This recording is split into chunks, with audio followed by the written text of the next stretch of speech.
Welcome to the Skeptic Zone, the podcast from Australia for science and reason.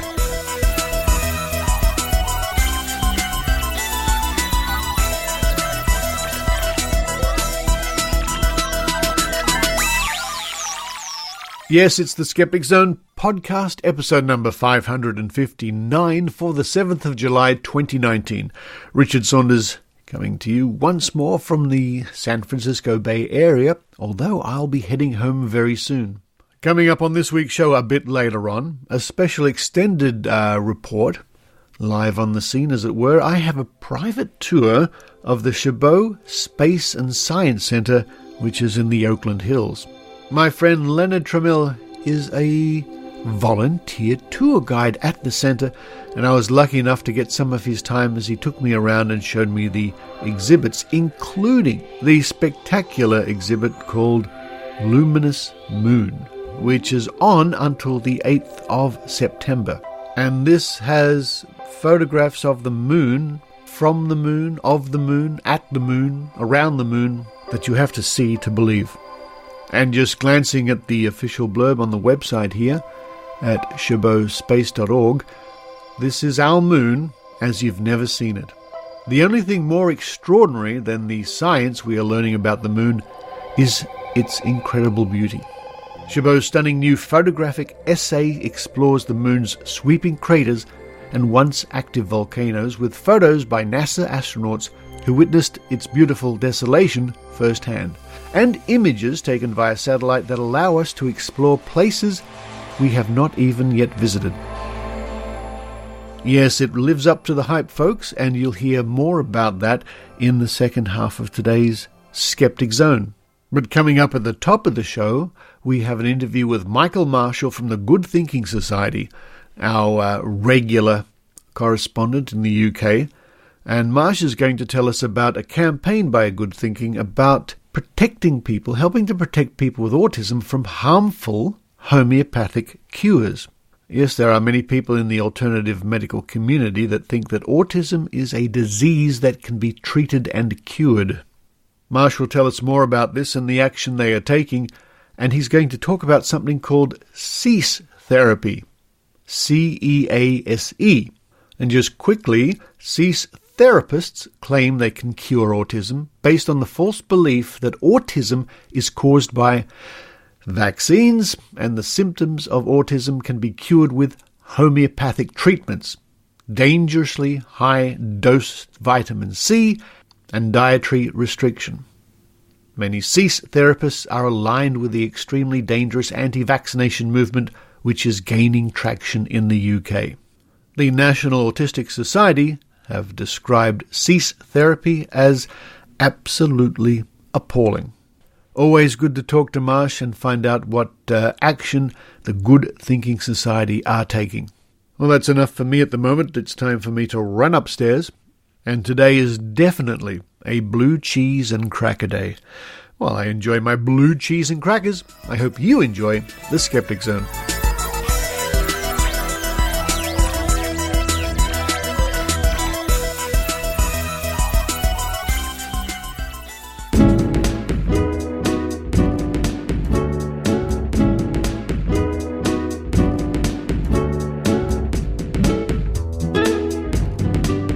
Joining me now, all the way from Liverpool, it's the project director at the Good Thinking Society, Michael Marshall. Hello, Marsh.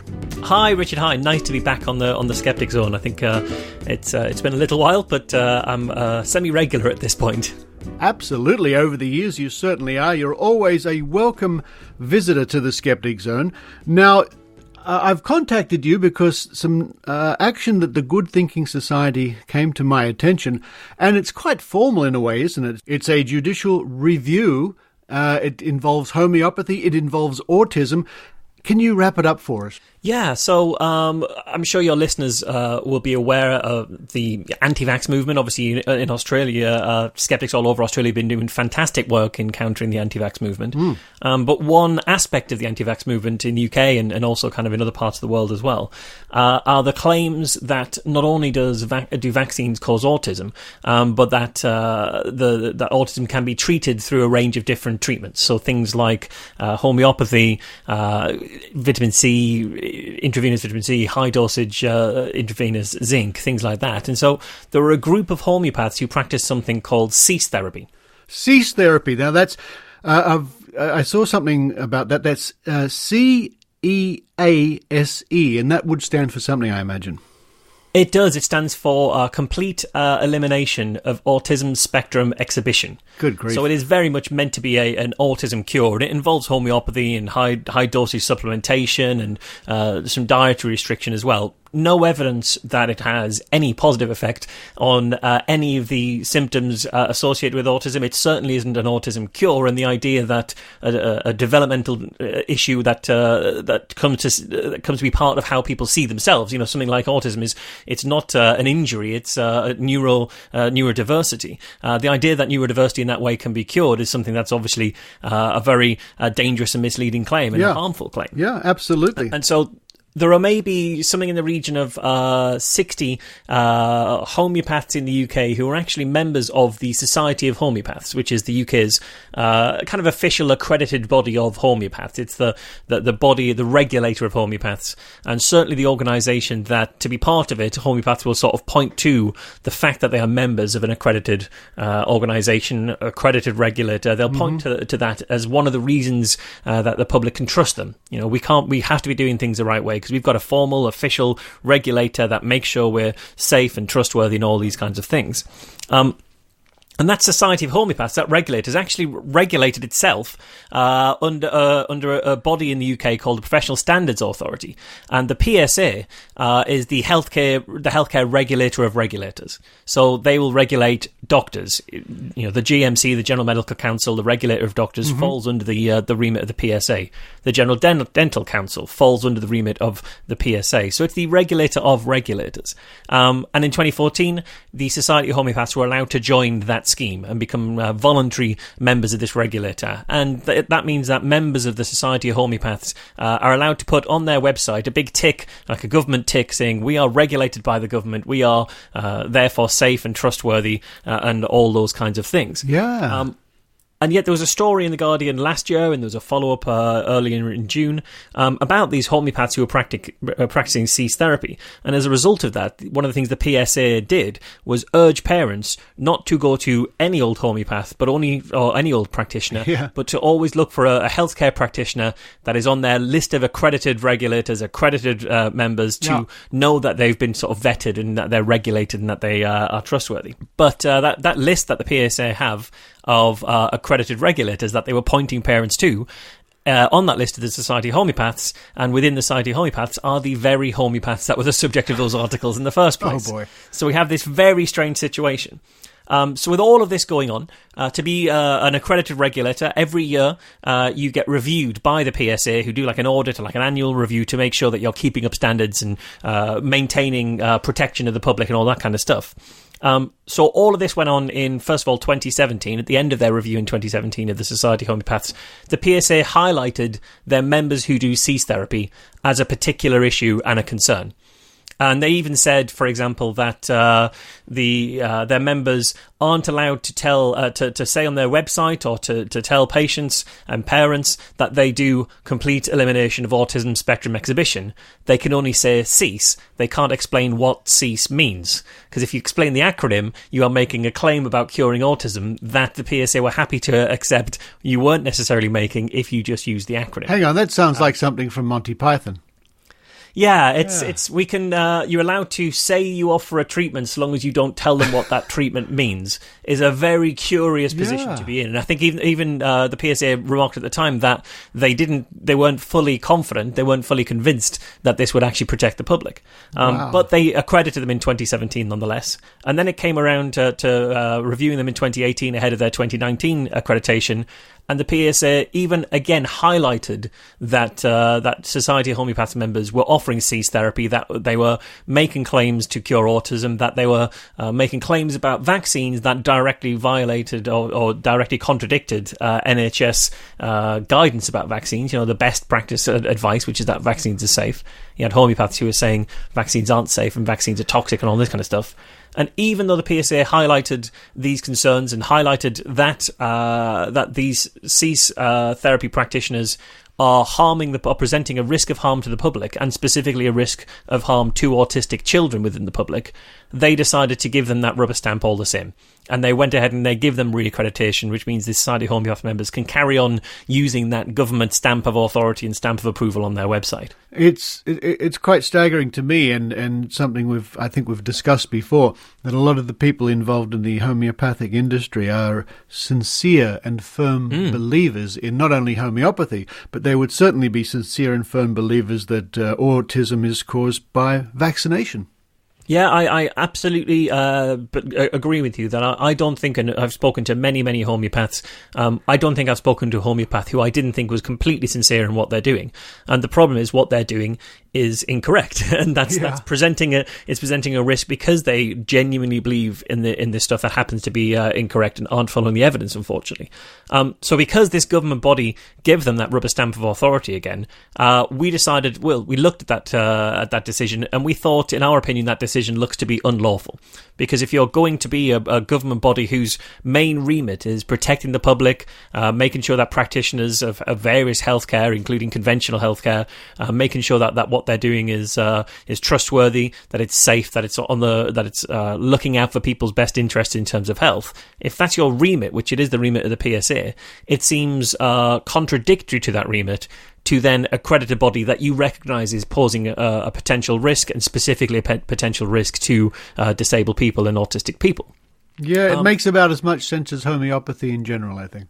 Yeah, exactly. So, because this was a decision made by a government body, it is subject to being challenged. Yeah. If you are able to get together a legal case to do that, you can challenge this decision. So we actually filed our legal case. A judicial review is the name of the type of legal challenge that you would make to a decision in the UK made by a government body. And so we filed that judicial review on Friday the 28th, so a couple of days ago as of recording this. And what we're trying to do is point out that this decision by the PSA, in our opinion, is unlawful. And we've laid out our case as to why we believe that's unlawful. And if the court grants permission for this to go ahead, we can have this essentially out in court. And as a result, the PSA may have to go back and remake that decision while taking a close look at protecting the public in the areas that we've highlighted are particularly concerned. So what we're hoping is the PSA either recognise that the decision they made is unlawful. We think it's unlawful. We think we've got a reasonable argument for that. We're hoping the PSA recognise that and reverse their decision and go back to the drawing board and say, we're going to now take another look at that accreditation and see whether there's anything we should have done differently. And if not, then it'll end up in court, and we're hoping that a court will make that decision. So we're hoping at the end of this, we'll be in a position where people who have autism are not being subjected to these unproven harmful treatments with the tacit endorsement or certainly the authority and kite mark of the government's official healthcare regulator in doing so. That if they're going to do this, and we're going to try and demonstrate why these homeopaths should not be doing these therapies, they absolutely should not be doing them with the government effectively on their side in terms of how it looks. Yeah, absolutely. Now, the Good Thinking Society is known for this sort of being on the front foot, so to speak, taking action. How can our listeners help your cause?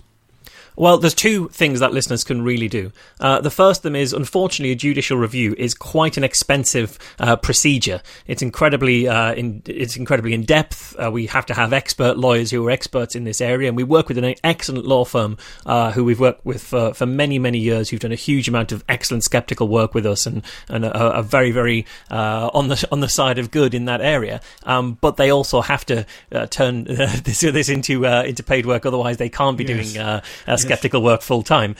So because this is quite expensive, we've actually launched a crowdfunding campaign where we're saying to people, if you believe in this work, if you think this is a good thing for us to do, if you think this will help protect autistic people from these types of pseudotherapies, and certainly from having given these pseudotherapies the veneer of government endorsement, you can help fund our legal fees. We want to try and raise up to £36,000. We think that's what the legal fees should cost at most. anything that people can do to help us meet at least some of that would be hugely appreciated. And we have a site up on crowdjustice.com where people can do that. And the other side of it is you can put the money in and help us. If you also want to, if you can't do that, or if you want to do as well, you can spread this information as far as possible. You can tell people about this. You can post it to social media, and you can highlight this issue, because the more attention we can draw to this crowdfunder, the more attention we can draw to this legal challenge, the more likely we are of being able to meet some of our legal costs, and also the more likely we are of being able to demonstrate to people that this cease therapy that's being promoted by people in lots of different areas is not effective. So the other side of this really is that we're hoping this case will shed light on the fact that cease therapy is out there, so that parents who do have autistic children who might come across cease therapy, they might also come across our story and recognise that actually there's some genuine harms and risk of harms going on here. So if you can share this story far and wide, and if you can and you think it's worth us doing this, if you can go to the crowdfunder and put even a little bit of money in there, the more people who do that, the better we'll all be, and we can really make this a success, we hope.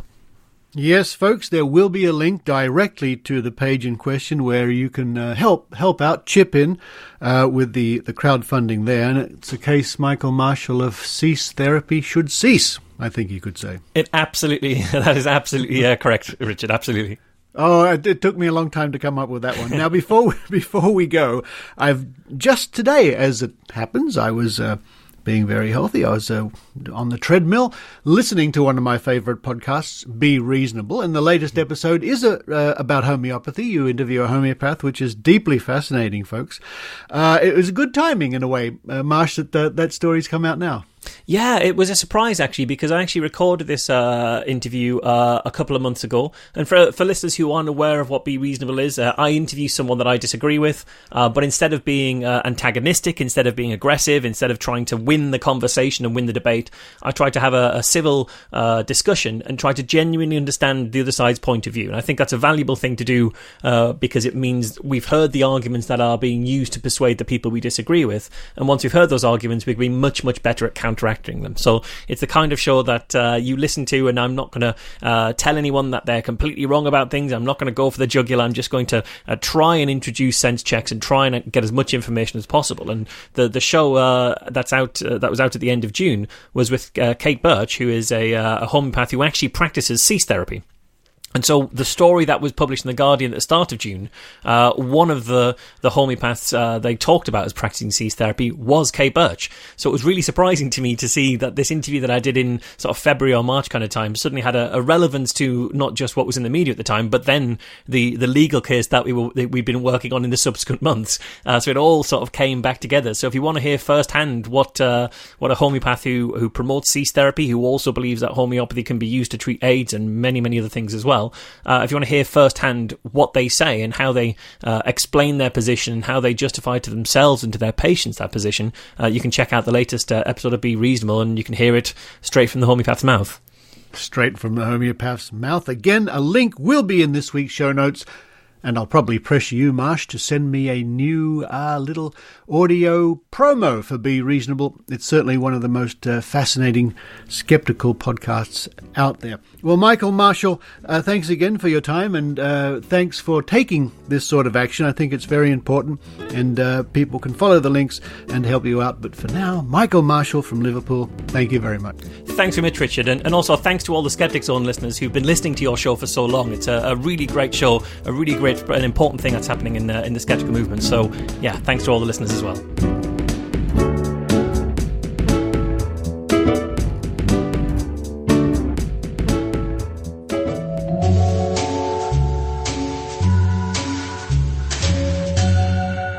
Be Reasonable is the interview show from the Merseyside Skeptic Society, where each month I speak to someone about their fringe beliefs.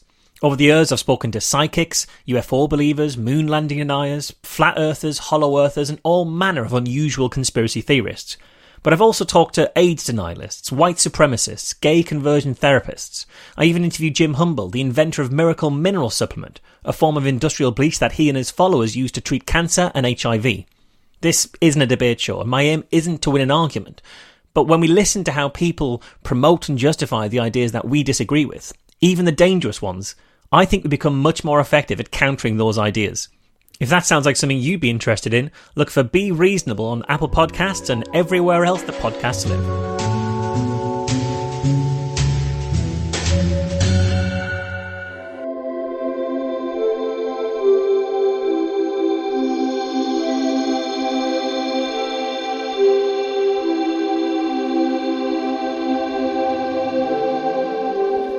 Chabot Space and Science Centre is a non-profit institution and community resource located on 13 trail-laced acres in Redwood Regional Park in Oakland, amid the largest stand of coastal redwoods in the East Bay.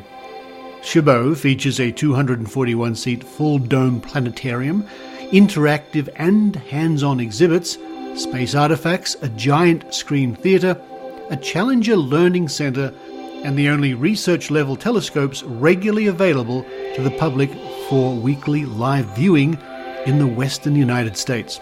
Chabot's mission is to inspire and educate learners of all ages about the universe and planet Earth. It was my great pleasure to visit the centre in June 2019 and have a personal tour by my friend Leonard Trameil, who volunteers at the centre. Leonard, good to see you. Greetings. Wow, what a wonderful day it is. And look, we're surrounded by this beautiful forest countryside. Yeah, it's in the middle of a park. I can tell. Yeah. I can tell.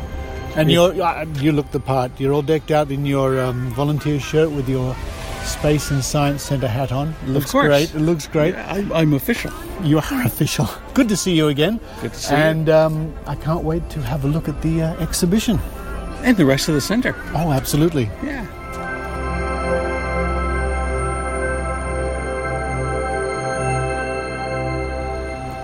Now we've walked inside here and we're presented with a giant, I guess it's like an inflatable ball, isn't it? Yeah. Of the moon. And you're just telling me that as it's sitting here above us, it's upside down to your eye. Right. And it should be right side up to yours. Yeah, I'm trying to, yes, I'm trying to recognize it because it's a bit, From over here. it's a bit disconcerting because it's the whole moon and I'm trying to find the near side, the side that faces us, yeah. Yeah. This is the near side. This is the near side. Because I think I recognize that particular crater over there, although I could be kidding myself. That's fascinating. And we can walk right around it. So I'm walking around the moon now. It's about, it's about 3 meters off the ground. It's about 2 meters in diameter. Wow, we come around to the far side of the moon here, which is sometimes called the dark side, which isn't really the dark side. And that's quite a different view, isn't it? It's a lot less patchy in a way. Yeah, the most ironic thing about the dark side of the moon is it's actually much lighter. Yeah, it is. And I don't think I've ever seen something like this. Now let's look at the pole here. And this is the North Pole. That is the North Pole. Okay, we're directly under the North Pole. Wow, that's fascinating. So that's been some fantastic images in the exhibit upstairs of the North and South Poles of the moon. And this has been stitched together with thousands of photographs, I imagine. It looks... I want one. I want one. Have you ever seen a moon pebble? No. I'm walking over to a little display here. That's a part of the moon. That is a lunar sample returned by Apollo 16. Oh, man. And it's not very big, of course. It's less than a centimetre across, but that's all right. Around a centimetre. But it's a part of the moon, and I'm right there in front of us. Wow. It's pretty neat. That looks great. Well, this is fun. Yeah, around here. It's getting very dark. Oh! So this is a model of a 50 by 50 by 50 light-year cube centered on the sun, and shows 200 or so of the closest stars. This is absolutely gobsmacking, folks. It's a giant cube with little points of light dotted through it to represent our galactic neighborhood. Right. And I can just move from side to side, up and down, and I can see how the stars are situated with respect to each other. What a great idea. Now, if it weren't dark, you'd see that it's made of fiber optics. Oh, right. You're shining a little light, we can see all the fiber optics. You take that away and you just see the little points of light. Right. That is... What a wonderful idea, and I think that would work if it was 4, 5, 6 times as big. So the first one of these that I saw was at the McLaughlin Planetarium in Toronto at the Royal Ontario Museum. And that one is large enough that you can actually walk through it. I think this is a terrific idea because it really gives, especially children, the concept in their head of the three-dimensional nature of space. So there's the sun in the middle. There we are, yep. And this is our closest neighbor. And it's a triple star system, as you can see. Yeah.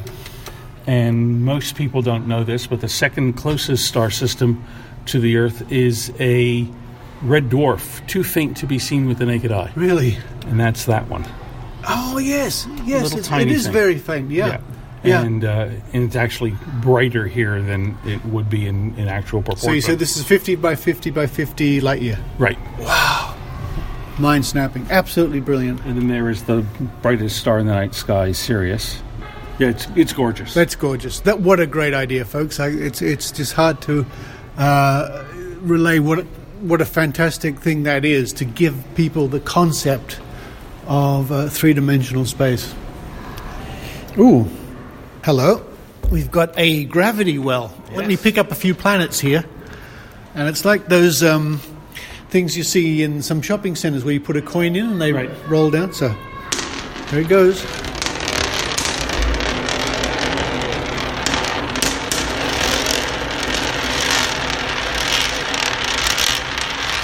Little spheres representing, little marble type things representing planets.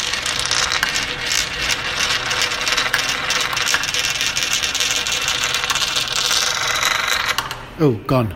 Fortunately, that doesn't happen in actual solar systems. The orbits don't decay and fall into the sun. Is this real? Yes. CCCP. It's a Soyuz. Yep, this is an actual Soyuz descent module. Good heavens. It's smaller than you think in real life. Let me climb up this little viewing platform and we can look through the window here. It fits 3. Oh, it does too. So you go in there with 2 of your literally closest friends. And from what I've read, it's a bumpy landing when these things come back. Yeah. Well, they land on the ground. On the ground, yeah. It's about the same impact as a moderate traffic accident. So you get smacked. You get smacked, yeah. So I understand. Peep in here and see these poor little cosmonauts all bunched up. Boy, their knees are all, their legs are wrapped around. It's amazing. Wow, that's a great thing to have here. Now we come across another model here of the planet Mars. The planet Mars. Is this to scale? It's to scale, except the vertical has been exaggerated by about a factor of 25. Because this is at this scale, correctly, Mars would look like a billiard ball. Very smooth. Of course it would. So it's exaggerated to show us where the mountains are. This is Olympus Mons, for example. And when I saw it, I mean, what we're looking at, folks, is a giant globe of Mars with Valles Marianus here.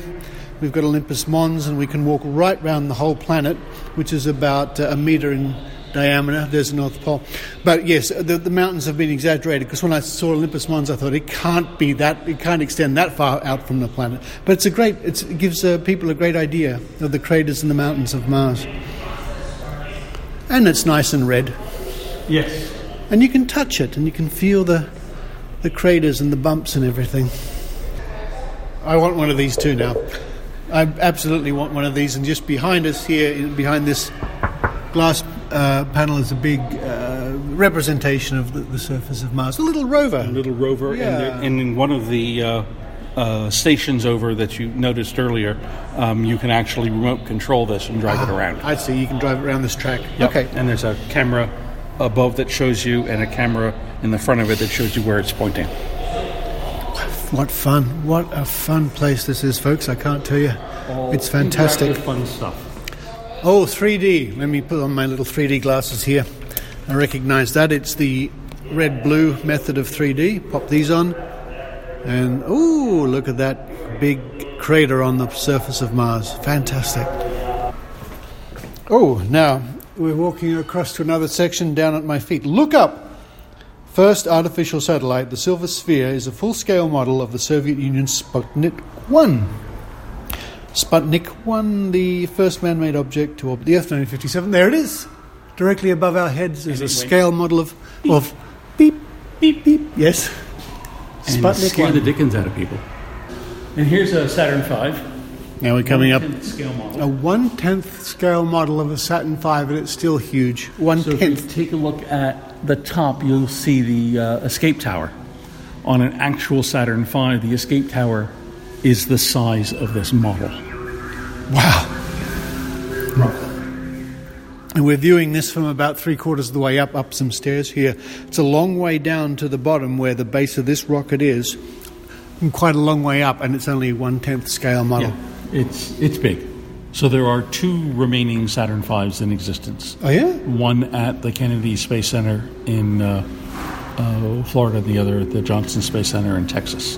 And you can go and see them. I'll have Pretty to do cool. that. I'll have to As do you that. can see, it's large.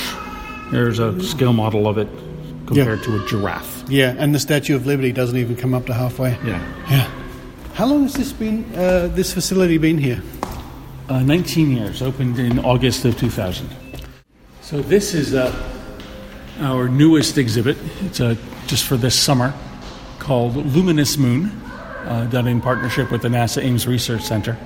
And they are exquisitely high-resolution, beautifully printed images from of the moon, most from the Lunar Reconnaissance Orbiter. They're stunning.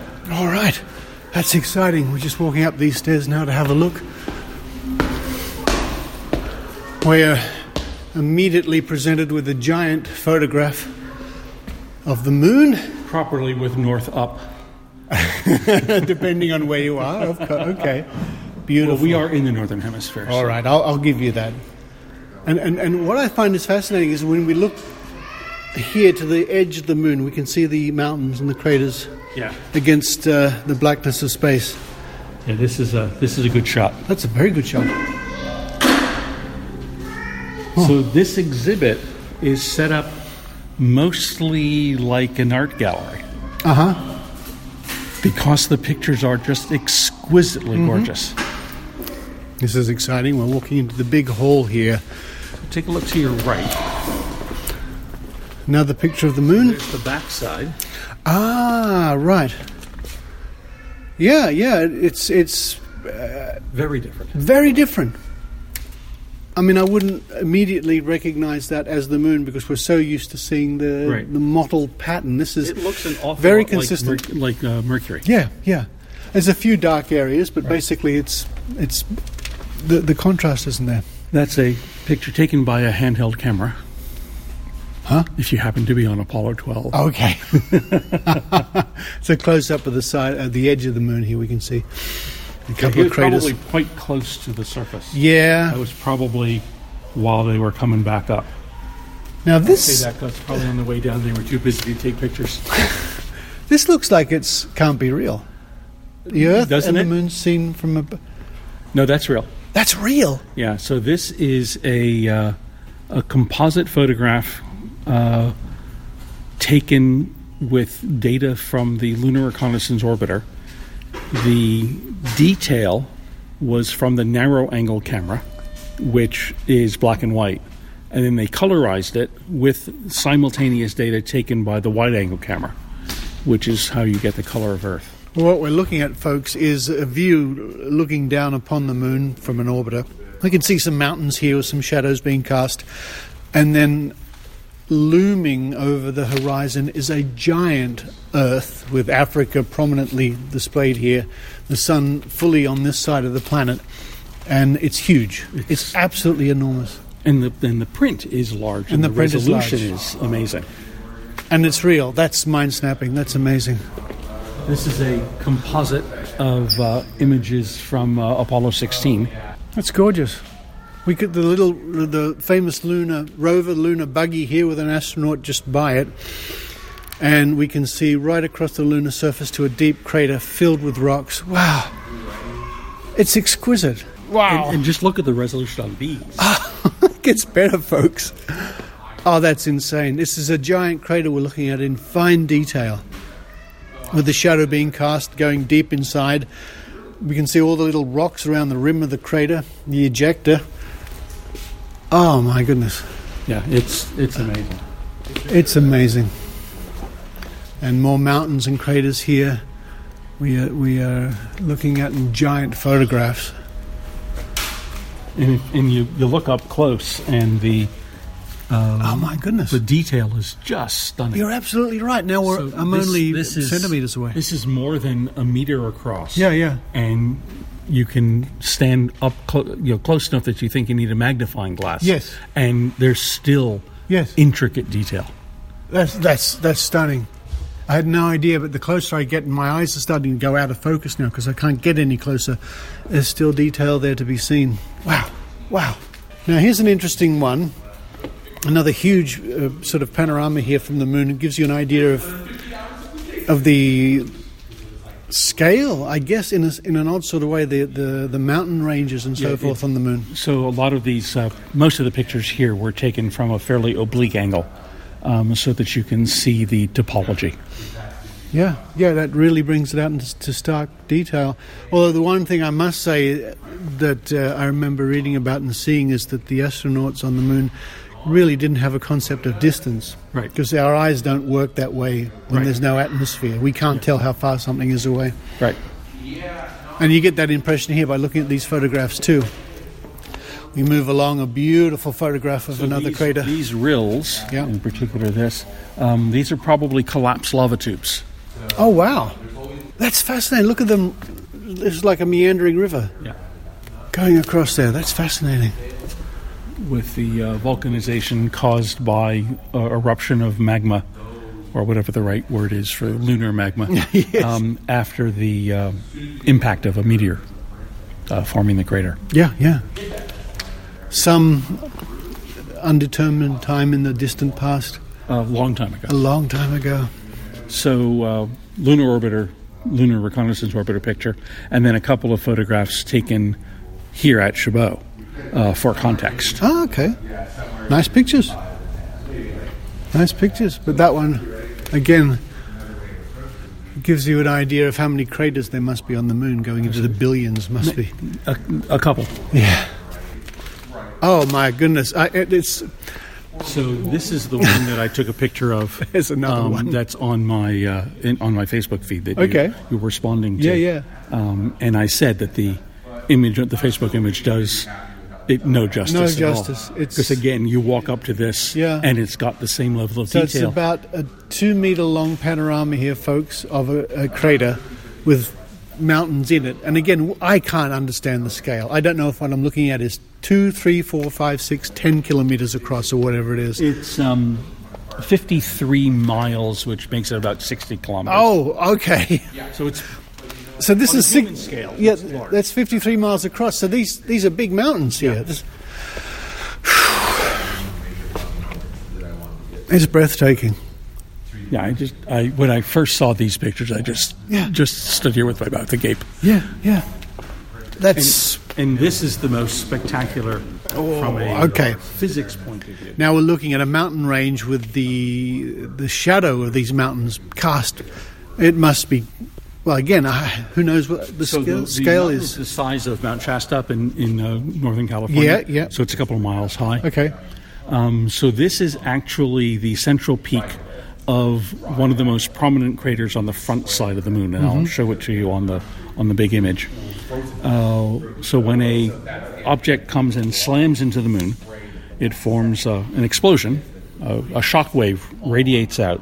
When that shock wave slows, when the rock can resist its expansion, it reflects, and it concentrates back in the center, and it pushes a mountain up in the middle.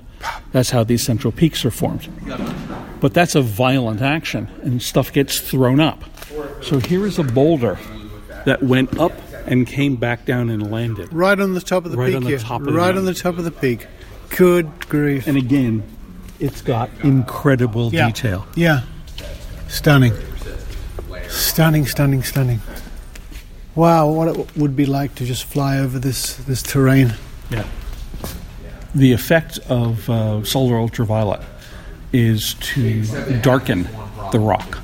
So new craters are brighter because they haven't been darkened.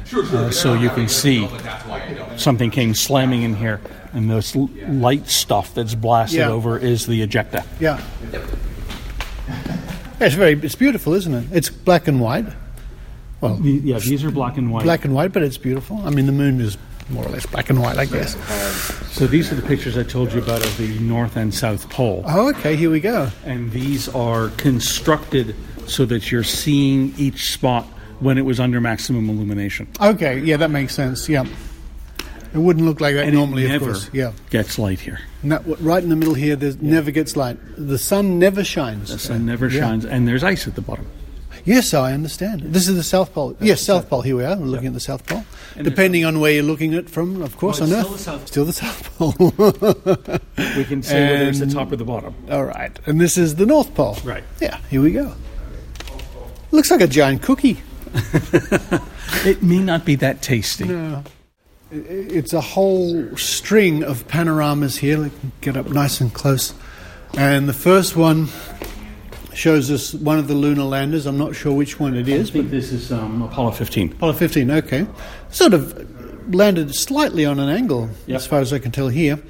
And we can scan right across and see the mountains nearby and the lunar buggy tracks going everywhere. Right. But the lunar lander is brilliantly coloured. There's gold foil there and the rest of it, the American flag. And as soon as we leave that, it's just black and white. And look at this. No stars. Which is one of the conspiracy theorists' oldest gripes, of course. There are no stars. And we know why. We won't go into it now, why there are no stars in photographs from the moon, but you can look that up, folks, if you're not sure. And again, we come across, and there's another astronaut by some boulders here with the buggy parked on the other side. Oh, I want these in my house. Aren't they gorgeous? They're just beautiful. I can't do these justice by talking about them, but I love this one. Another panorama, but this time what is that? That's the lunar buggy. That's the buggy, okay, with a little satellite dish and an astronaut just by it, but they're on the horizon. They're on the top. Right. So you can see space directly behind the buggy and the astronaut. A 3D printed model. This is another display here. We've got a crater with a little... Is that the same mountain range? No, it's not. But what we do have next to this 3D printed... Oh, it is printed. Look at that, in sections. And I suppose this is an accurate representation of part of the moon. We've got a light source here. We can move... To give you a scale, that's the Bay Area. Oh, okay. To scale. So it's huge. Yeah. It's a huge crater. Yeah. And with this light, we can move it across noisily. And see how different it looks at different elevations. So the sun's over here. We can see the shadows being cast by the mountains in the middle. That's great.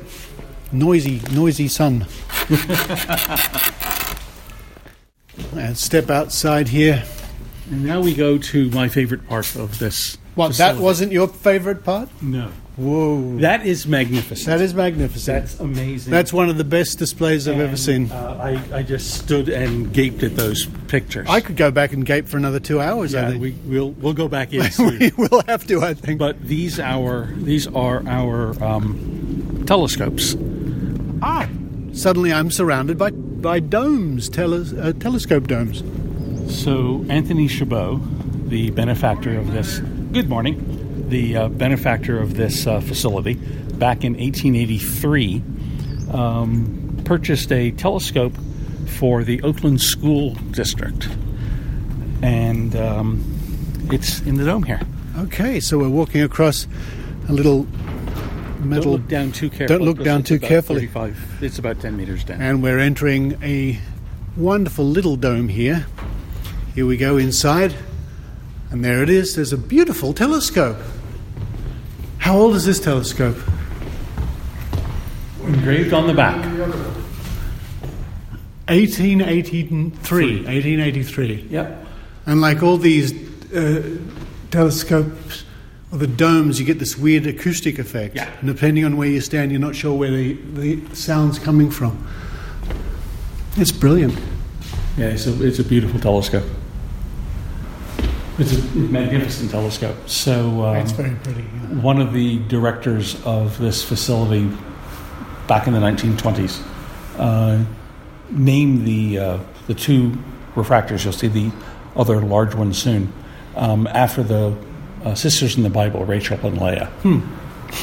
So this is Leah, and she's labeled. Oh, I see. Yes.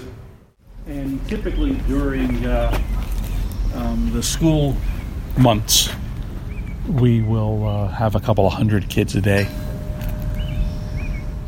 Now, I've picked up a sun viewing device here. I can look directly at the sun through special tinted glass. Wow, there it is. The And disk not of the harm your sun. eyes. And not harm my eyes. It's beautiful. It's just a white, round light, somewhat distorted through the cloud, but there it is. Looking directly at the sun. I'll put that down. That's very good. And in a few years, when we're back at a active part of the sunspot cycle, you'll be able to do that and occasionally actually see a sunspot. Oh, wow. Cool. Very cool. But probably no sunspots at all today. Well, this is unexpected, but it is a space and science facility, of course, and we've come across a display here, Archaeopteryx. And So various other. these are a whole bunch of dinosaurs. And we've got some local high school students. Yes. And yeah, I'm doing a podcast from Australia, a scientific podcast, and you're in here today to explain what exactly? So we're talking about cladistics, which is the study of how the visual and physical traits of different animals can help identify what they are based on their skulls or other parts of the animal. So over here we have a variety of skulls from different creatures. Some of them are very modern creatures, others are prehistoric, such as the Eoraptor there.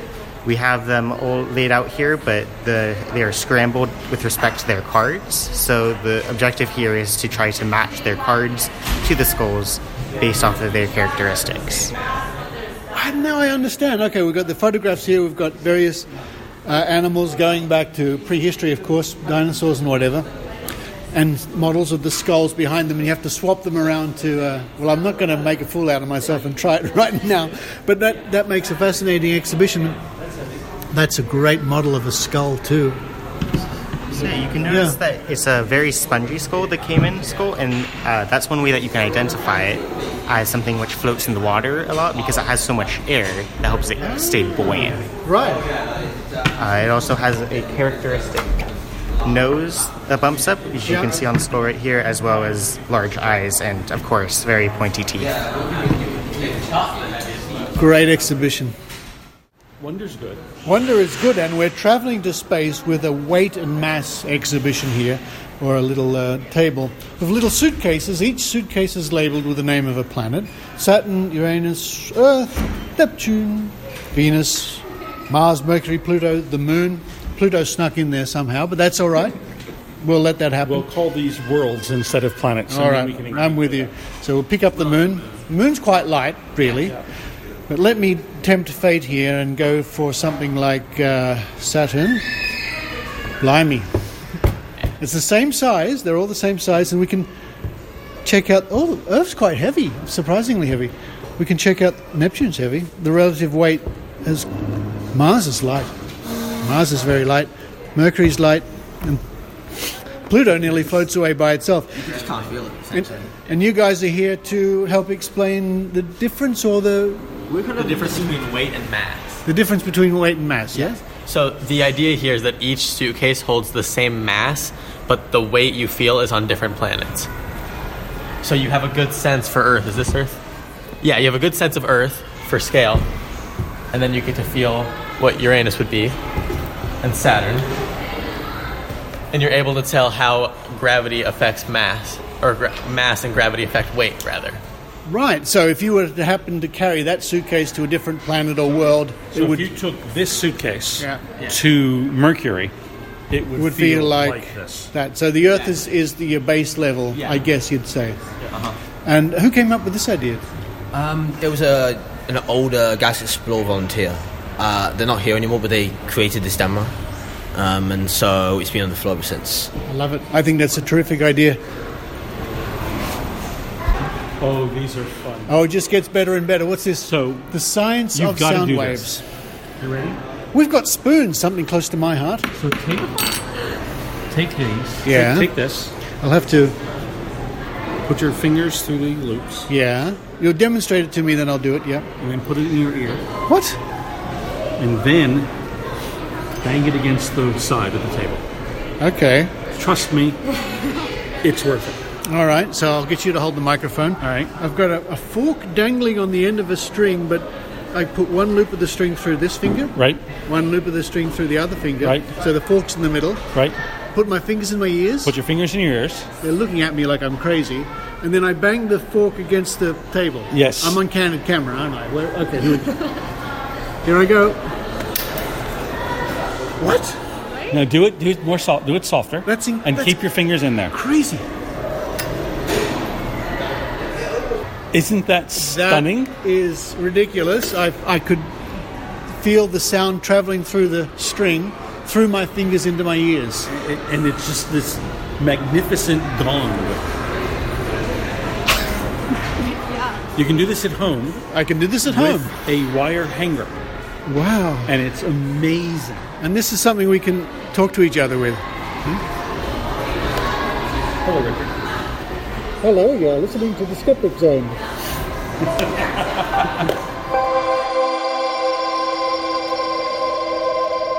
The Chabot Space and Science Centre. Open from Wednesdays to Sunday, 10 a.m. to 5 p.m. For more information, visit www.chabotspace.org or follow the link in this week's show notes.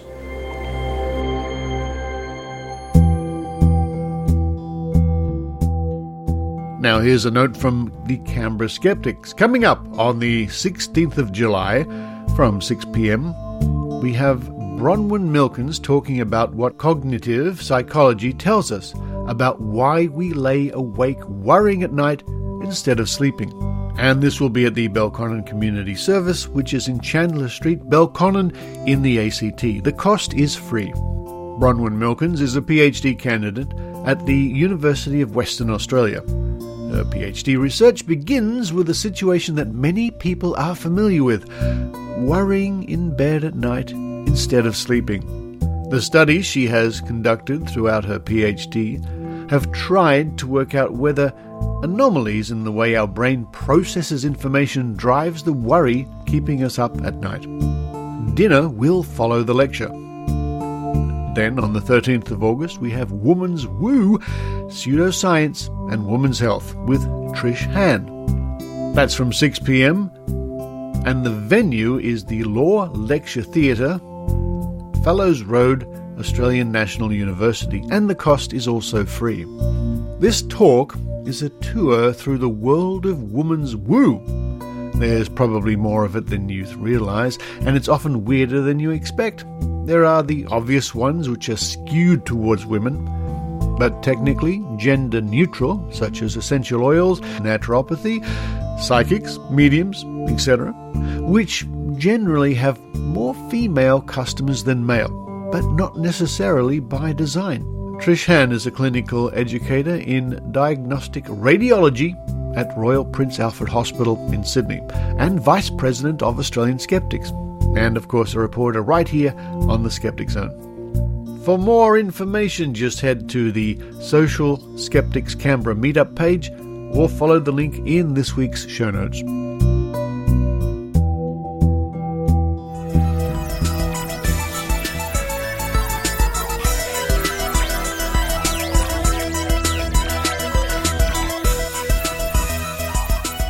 Thank you for listening to the Skeptic Zone, and thank you to those people who went along to Skeptics in the Pub in Sydney a few days ago. I I couldn't make it, which is a great pity because it was a talk by Dr. Karl Kruszelnicki, and judging by the photographs, it was a full house. But don't forget, if you're in Sydney, there's lots of fun to be had with Maynard at maynard.com.au, including movie nights and Maynard's Love Shack. And by the way, the next Love Shack is on the 17th of August, Saturday, the 17th of August, at the Red Bar, which is at the end of Glebe Point Road near the Broadway. More information at maynard.com.au. And speaking of Maynard and Skeptics in the Pub and Dr. Karl, coming up on next week's show, another special report from Maynard, who was at Skeptics in the Pub and spoke to lots of pub goers and Dr. Karl Kruszelnicki himself. No stranger to the Skeptic Zone. But for this week, from the San Francisco Bay Area, this is Richard Saunders signing off. You've been listening to the Skeptic Zone podcast. Please visit our website at www.skepticzone.tv for show notes, contacts, and to access the back catalogue of episodes going back to 2008. You can follow the Skeptic Zone podcast on Twitter at Skeptic Zone, visit our Facebook page, or leave a review on iTunes.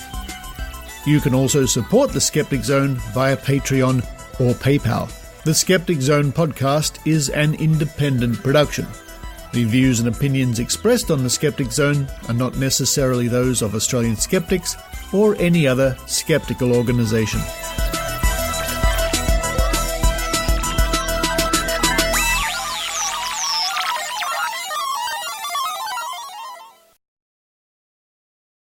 Hello everybody who keeps listening after the music. Maybe you're asleep. Hello? Wake up. Wake up. It's time for the dice game. Asleep? How dare you fall asleep during the Skeptic Zone? Anyway, for those of you who don't know, I've got a 10-sided die here. Oh, it's this one. It's sort of yellow, transparent yellow. I'm going to roll it 3 times.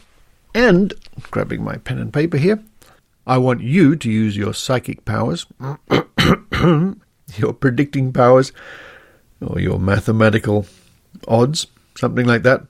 Yeah, just see if you can guess what numbers come up. Shaking it now. Here comes the first roll, so it'll be a number from 1 to 10. Today's first number is 3. Okay, next number.